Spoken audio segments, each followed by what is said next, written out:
नमस्ते दोस्तों, कैसे हैं आप सब? आज हम पढ़ रहे हैं स्टैंडर्ड 9 हिंदी क्षितिज का चैप्टर नंबर 19 बच्चे काम पर जा रहे हैं।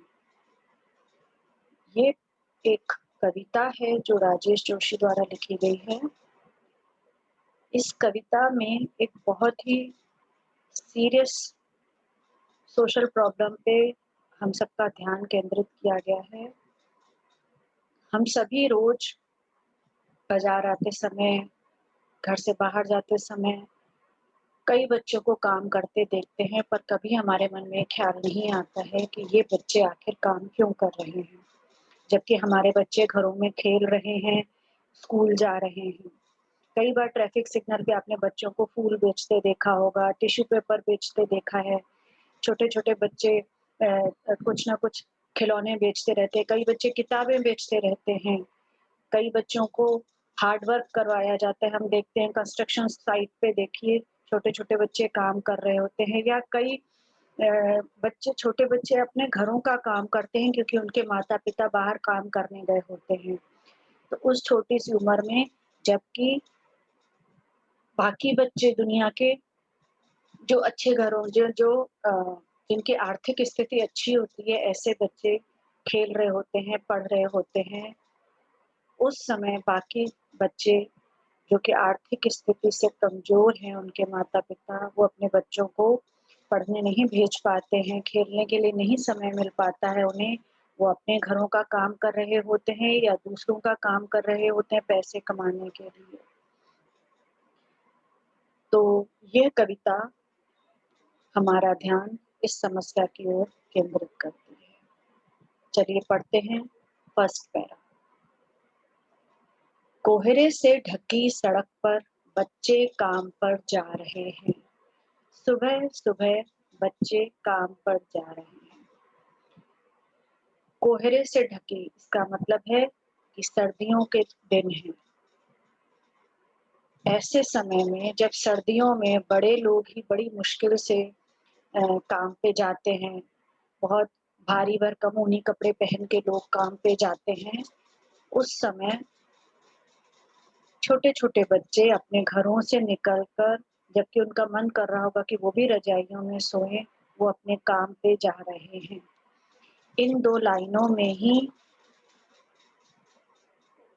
इस कविता की इस समस्या की भयानक स्थिति का पता चलता है कि जब हम बहुत लाड-प्यार से अपने बच्चों को बोलते हैं, आज ठंडी है, आज आराम से उठ बच्चे हमारे आराम से उठते हैं।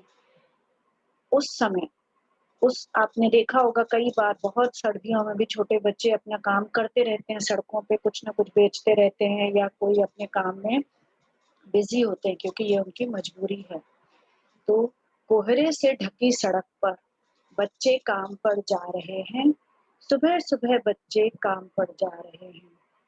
हमारे समय की सबसे भयानक पंक्ति है ये। भयानक है, इसे विवरण की तरह लिखा जाना। लिखा जाना चाहिए इसे सवाल की तरह। काम पर क्यों जा रहे हैं बच्चे? जैसे कि हमने देखा कविता का शीर्षक है बच्चे काम पर जा रहे हैं। तो कवि खुद कहता है कि ये तो सबसे भयानक पंक्ति है, ये तो सबसे भयानक लाइन है कि बच्चे काम पर जा रहे हैं, जबकि मुझे उसको इस तरह से क्वेश्चन मार्क डाल के लिखना चाहिए कि ये बच्चे काम पर क्यों जा रहे हैं? तो कवि के लिए ये बहुत ही कवि की नज़रों से देखें तो ये बहुत ही सीरियस, बहुत ही भयानक उनको लग रही है ये स्थिति कि ऐसा ये पूरे समाज के लिए एक चिंता का विषय होना चाहिए, ना कि केवल उनके माँ-बाप के लिए, जो अपने बच्चों से काम करवा रहे हैं। ये पूरे समाज की ज़िम्मेदारी होते हैं बच्चे। भयानक है इसे विवरण की तरह लिखा जाना। विवरण मतलब एक आप किसी समस्या पे कई बार लोग लेख लिख देते हैं, कुछ उसके बारे में लिख देते हैं कि हाँ, हमने देखा बच्चे इस तरह से कुछ बेच रहे हैं, ट्रैफिक सिग्नल पे काम कर रहे हैं, भीख माँग रहे हैं। लेकिन एक्चुअली ये एक सवाल है, हम सबके लिए, ये पूरे समाज के लिए एक सवाल है कि आखिर बच्चे काम पे क्यों जा रहे हैं? क्योंकि बच्चे पूरे समाज की ज़िम्मेदारी होते हैं और यह उस समय का प्रश्न है, ये उस समय लिखी गई कविता है जब चाइल्ड लेबर लॉ नहीं आया था। अब सरकार ने चाइल्ड लेबर लॉ बना दिया है कि 14 साल से कम उम्र के बच्चों को कोई भी हार्ड वर्क या कहीं पे काम नहीं करवाया जाता है। कई बार आपने देखा होगा होटलों में छोटे बच्चे चाय लेके बेचते हैं, चाय या टेबल कुर्सी साफ करने के लिए छोटे बच्चे आते हैं। लेकिन ये बात अलग है कि रियलिटी में आज भी चाइल्ड लेबर चलता है। आपके सामने-सामने बच्चे, छोटे बच्चे काम करते रहे, कई घरों में छोटे बच्चों से काम करवाया जाता है एज़ अ सर्वेंट। तो कवि कहते हैं यह पूरी स्थिति बहुत भयानक है, इस पे सवाल होने चाहिए। लोगों को सोचना चाहिए कि आखिर ऐसी क्या मजबूरी है इनके माता-पिता के पास कि ये अपने बच्चों को पढ़ने के लिए नहीं भेज रहे हैं, ये अपने बच्चों को खेलने का समय नहीं दे रहे हैं। आगे कवि कहते हैं, क्या अंतरिक्ष में गिर गई हैं सारी गेंदें?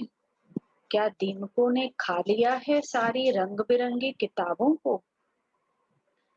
देखिए कितनी खूबसूरती से कवि ने ये लाइन कही है, इसके 2 अर्थ निकलते हैं। पहला तो है अंतरिक्ष, देखिए अंतरिक्ष है ऊपर, धरती, या तो धरती, इसका मतलब है कि क्या दुनिया उलट-पुलट हो गई है क्या? जहाँ बच्चों की सारी गेंदें जो हैं वो अंतरिक्ष में गिर गई हैं, धरती में ना होके अंतरिक्ष में गिर गई हैं क्या? इसका मतलब है कि क्या खिलौने कम पड़ गए हैं या खिलौने बनने कम बंद हो गए हैं क्या? और दूसरा अर्थ इसका यह है कि जैसे हमारे सारे, आपने देखा होगा सोलर सिस्टम अगर आप कभी देखते हैं तो ऐसा लगता है बहुत सारी बॉल्स हैं, बहुत सारी गेंदें हैं अंतरिक्ष में जो घूम रही हैं। तो क्या वो सब एक फ़ोर्स से आगे-पीछे घूम रही हैं, सर्कल कर रही हैं सोलर सिस्टम में, सूर्य के चारों तरफ चक्कर लगा रहे हैं। तो क्या वो गेंदें, यानी वो प्लैनेट्स जो हैं, सारे ग्रह जो हैं, जो गोल-गोल गेंदों की तरह दिखते हैं, वो अपनी जगह से हिल गए हैं, गिर गए हैं, जो कि एक आकर्षण से, गुरुत्वाकर्षण आकर्षण से या एक फ़ोर्स से सूर्य के चारों तरफ चक्कर काट रहे हैं। क्या वो फ़ोर्स खत्म हो गया है? इसका मतलब है कि क्या कोई प्रलय आ गई है? क्या दुनिया इधर से उधर हो गई है? कुछ अ, अनहोनी घट गई है क्या, जो बच्चों के पास खेलने की चीज़ें नहीं हैं क्या, जो बच्चे काम करने गए हैं? मतलब गेम जो है बहुत सस्ती से सस्ती खिलौना माना जाता है। क्या दीमकों ने खा लिया है सारी रंग-बिरंगी किताबों को? दीमक होता है एक ऐसा कीड़ा जो कई बार पुरानी किताबों में, पुरानी लकड़ी में लग जाता है और धीरे-धीरे करके उनको पूरा खा लेता है किताबों को। तो कवि पूछते हैं कि क्या या तो सारी दुनिया उलट-पुलट हो गई है, सारी गेंदें बच्चों की गिर गई हैं अंतरिक्ष में, या दीमकों ने उनकी सारी किताबों को खा लिया है लगता है। क्या काले पहाड़ के नीचे दब गए हैं सारे खिलौने? इसके भी बहुत ही डीप मीनिंग है, इस काले पहाड़ के नीचे दब गए हैं। इसका मतलब है कि क्या उनके खिलौने गायब हो गए हैं, किसी पहाड़ के नीचे दब गए हैं? अब इस पहाड़ के 2 मीनिंग्स हैं। इसका मतलब है, एक तो है कि क्या खिलौने नहीं रहे उनके पास, और दूसरा है कि ये जो बड़ी-बड़ी बिल्डिंगें बनती जा रही हैं, उसकी वजह से आप देखेंगे गरीब और गरीब होते जा रहे हैं, अमीर और अमीर होते जा रहे हैं। और इन जो बड़ी-बड़ी बिल्डिंगें सीमेंट की खड़ी होती गई हैं, इन्हीं को कवि ने काले पहाड़ कहा है कि क्या इनमें, क्योंकि कई बार मज़दूरों को लगता है कि अगर हमारे बच्चे भी हमारे साथ काम करेंगे तो ज़्यादा पैसा आएगा, तो वो सारा दिन-रात अपने बच्चों से भी काम करवाते हैं मजबूरी में। तो इन बिल्डिंगों के नीचे ये क्योंकि ये बिल्डिंगें बनाने के लिए गाँव से बच्चे और उनके माँ-बाप शहरों की तरफ आ जाते हैं, जैसे उन्हें इन कंस्ट्रक्शन साइट्स पे काम मिल सके। तो कि कवि कहते हैं कि क्या काले पहाड़ के नीचे दब गए हैं सारे खिलौने, कि बच्चे जब गाँव से शहर आते हैं या कंस्ट्रक्शन साइट पर आते हैं तो अपने खिलौने भूल जाते हैं और काम में ही उनकी ज़िंदगी बीत जाती है काम करते-करते ही। क्या किसी भूकंप में ढह गई हैं सारे मदरसों की इमारतें? कह रहे हैं क्या कोई भूकंप आया है जिसमें सब स्कूल्स हैं, जो मदरसे होते हैं जहाँ इस्लाम की शिक्षा दी जाती है, और साथ ही साथ बच्चों को पढ़ाई भी करवाई जाती है। तो कवि कह रहे हैं कि क्या कि सब जगह क्या भूकंप आ चुका है जिसमें बस स्कूल की बिल्डिंगें खत्म हो गई हैं? क्या बच्चों के लिए स्कूलों में जगह नहीं रह गई है क्या? जो बच्चों को काम करने के लिए मजबूर होना पड़ रहा है? क्या कोई ऐसा भूकंप आया है? क्या सारे मैदान, सारे बगीचे और घरों के आंगन खत्म हो गए हैं एकाएक? कवि कहते हैं कि क्या मैदान नहीं रहे खेलने के, बगीचे नहीं हैं और घरों के आंगन जहाँ पे बच्चे खेलते, आप कभी छोटे शहरों में जाके देखिए, घरों के आगे आंगन होते हैं, उसमें बच्चे खेलते रहते हैं सेफ्टी के साथ अपने घरों में। तो कवि पूछते हैं कि क्या इन बच्चों के लिए कोई बगीचा नहीं है जहाँ पे ये बच्चे जाके खेल सकें? अचानक ही खत्म हो गए क्या ये सब चीजें? कोई भूकंप आया क्या? इसका दूसरा मीनिंग फिर वही है कि जब से आपने देखा होगा बड़े-बड़े शहरों में ये बिल्डिंग्स बनती जा रही हैं और उन बिल्डिंगों में कई बार आंगन तो होते ही नहीं हैं, छोटे-छोटे फ्लैट्स में आंगन तो होते ही नहीं हैं और बगीचे भी बहुत ही मुश्किल से आपको दिखाई देंगे और उनकी वजह से खेल के मैदान खत्म होते जा रहे हैं, बगीचे खत्म होते जा रहे हैं, केवल ये बड़ी-बड़ी बिल्डिंगें खड़ी होती जा रही हैं। तो इनमें काम करने वाले, इन कंस्ट्रक्शन साइट्स पे काम करने वाले बच्चों को देख के कवि का मन विचलित हो रहा है। कवि कहते हैं कि क्या इनके खेलने के लिए कोई जगह बाकी नहीं रही? आगे देखते हैं। तो फिर बचा ही क्या इस दुनिया में? कितना भयानक होता अगर ऐसा होता। तो कवि कहते हैं कि अगर ऐसा हो गया है तो फिर इस दुनिया में क्या रह गया? अगर बच्चों के पास खेलने कूदने की जगह नहीं रह गई है, उनके पास आंगन नहीं है, वो स्कूल नहीं जा सकते पढ़ने को, तो फिर बचा क्या है दुनिया में? क्योंकि बच्चों से ही तो दुनिया में रौनक है और यही बच्चे पढ़ लिख के आगे देश का भविष्य बनाते हैं। तो अगर ऐसा माना गया है कि 30-40% बच्चे जो हैं वो बाल मज़दूरी में फँसे हुए हैं। तो अगर ये बच्चे इसी तरह इनका बचपन बीतता जाएगा तो इन्हें कभी एजुकेशन नहीं मिल पाएगी, ना ही ये कभी पढ़ लिख कर कुछ और दूसरा काम कर पाएँगे। क्या ये सारा उम्र मज़दूरी करते रहेंगे? भयानक है लेकिन इससे भी ज़्यादा ये है कि हैं सारी चीज़ें हस्ब मामूल। कवि क्या बोलते हैं कि ऐसा है तो नहीं कि कुछ नहीं है, खिलौने नहीं हैं, किताबें नहीं हैं या खेल के मैदान नहीं हैं। ऐसा नहीं है, अगर ऐसा होता तो बहुत ज़्यादा भयानक होता, लेकिन उससे ज़्यादा भयानक बात है कि ये सारी चीज़ें हैं।